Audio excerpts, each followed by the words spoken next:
इस रोज़ मेरे शौहर ने मुझे बहुत बेदर्दी से मारा पीटा था और इसकी वजह ये थी कि मेरे सास ने मेरे शौहर को मेरे खिलाफ उकसाया था कि ये औरत पैदाइशी बांझ है और इस औरत से औलाद नहीं होनी, इसको छोड़कर और किसी दूसरी औरत से शादी कर ले। मेरी सास की इन्हीं बातों की वजह से मेरा शौहर बात बात पर मुझे डांटता रहता और इस रोज़ तो इसने हद ही कर दी। मुझे मारने पीटने के बाद भी सुकून ना हुआ तो मुझे कहने लगा कि अगर तुम माँ न बन सकी तो मैं तुम्हें छोड़ दूंगा और किसी दूसरी औरत से शादी कर लूँगा। मेरा जेठ शौहर का बड़ा भाई पास ही खड़ा था और सारा मंजर देख रहा था। इससे रहा न गया तो इसने मेरे शौहर को बुरा भला कहना शुरू कर दिया। इस पर मेरी सास ने उसे भी बुरा भला कहना शुरू कर दिया। मेरा जेठ उम्र में मुझसे काफ़ी बड़ा था लेकिन उसकी शख्सियत मेरे शौहर से बिल्कुल मुख्तलिफ थी। दरअसल पहले तो मेरे शौहर का रवैया भी मेरे साथ बहुत अच्छा था, लेकिन शादी के 4 साल गुजरने के बाद भी जब कोई बच्चा पैदा ना हुआ तो इसका रवैया मेरे साथ बदलने लगा था। मैंने अपनी सास और शौहर के तानों से तंग आकर अपना इलाज भी करवाया, लेकिन ख़राबी मेरे शौहर में थी और वो इस बात को मानने के लिए तैयार ही नहीं था। इस रोज़ मैंने तय कर लिया कि माँ बनने के लिए मैं कुछ भी करूँगी।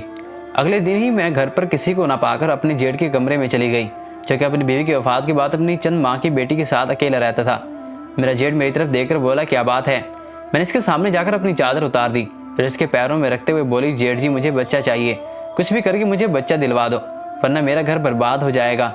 अब मैं और मार नहीं खा सकती, न ये दुख बर्दाश्त कर सकती हूँ कि वो मुझे छोड़कर किसी और का हो जाए। ये कहकर मैं आगे बढ़ी और जेठ के करीब जाकर खड़ी हो गई। मेरे जेठ ने मेरी सारी बात समझ ली थी। वो पीछे हटते हुए बोला, नहीं ये सब गलत है, मैं ऐसा नहीं कर सकता। मैंने कहा तो ठीक है, फिर जब तुम्हारा भाई मुझे पीटते पीटते मार देगा या मुझे छोड़ देगा तो तुम मेरी बेबसी देखना और मुझे मरते हुए देखते रहना। ये कहकर मैं वापस मुड़ने लगी थी कि इसने मेरे इस कंधे पर हाथ रखा और मुझे अपनी तरफ खींच लिया और मैं चुपचाप उसके सामने बैठ गई थी।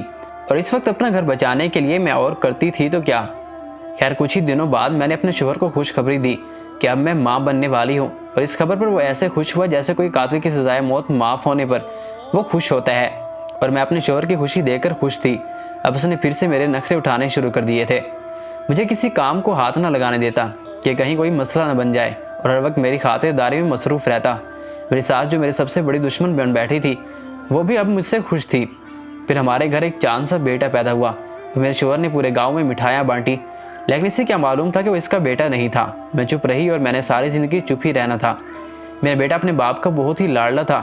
इसकी ज़ुबान से बात निकलने से पहले ही इसका बाप उसकी बात पूरी कर देता और क्यों ना करता, वो हमारी इकलौती औलाद था। इस वक्त मेरा बेटा लड़कपन में था। इसने दिल ही दिल में मेरे जेठ की बेटी जो कि उम्र में इससे बड़ी थी इसको पसंद कर लिया था। न जाने कब इन दोनों ने आपस में मोहब्बत की डोर बढ़ा ली। मेरा जेठ तो फौत हो चुका था, लेकिन उसकी बेटी की जिम्मेदारी मेरे सास ने अपनी जिम्मा ले ली थी।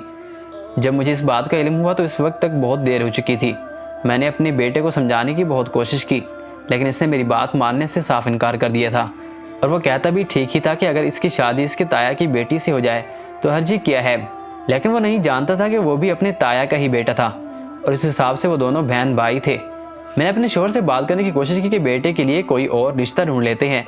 इसने भी ये कहकर साफ इनकार कर दिया था कि कभी सोचना भी मत, लड़की घर में मौजूद है और इन दोनों की शादी से एक घर में ही रह जाएगी, क्योंकि इसके माँ बाप तो इस दुनिया में नहीं है।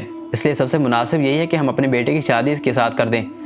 मैंने इस शादी को रुकवाने के लिए जो कर सकती थी किया, लेकिन जब सब इस शादी पर राज़ी थे तो मैं अकेली क्या कर सकती थी। लेकिन किसी सूरत में शादी होने नहीं दे सकती थी, क्योंकि गुनाह तो मैंने पहले कर लिया था, जो औलाद की खातिर अपने जेठ के पास चली गई थी। लेकिन अब मैं दूसरा गुनाह नहीं होने दे सकती थी। जिस रोज़ इन दोनों की मंगनी होने वाली थी, मैंने अपने शौहर को तमाम वाक़या सच बता दिया कि किस तरह मैंने इसकी मारपीट और सास के तानों से तंग आकर इसके भाई और इसको गुनाह पर मजबूर किया था। मेरा शौहर जो कि मेरी सारी बात सुनकर सहम गया था, काफ़ी देर तक खामोश बैठा रहा। मैं इसके सामने सर झुकाए अपनी सज़ा के मुंतज़िर बैठी रही और अपनी गुनाह की मुझे जो भी सज़ा सुनाई जाएगी मैं हंसकर कबूल कर लूँगी, लेकिन बहन भाई की शादी करवाने का गुनाह मैं नहीं कर सकती थी। काफ़ी देर गुजरने के बाद मैंने नज़रें उठाकर अपने शौहर को देखा तो इसे देखकर मैं एकदम देखती रह गई।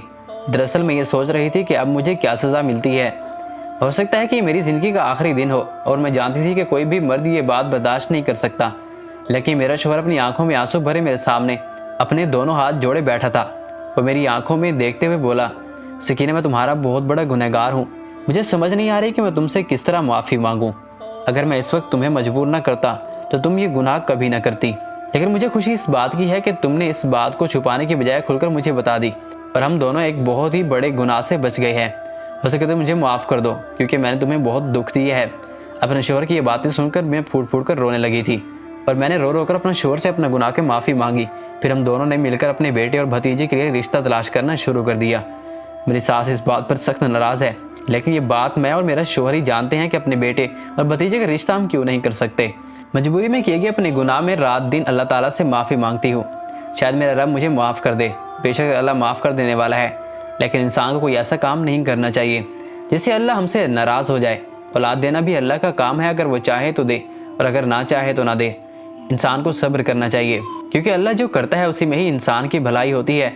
बेशक अल्लाह ताला बेहतर फैसला करने वाला है।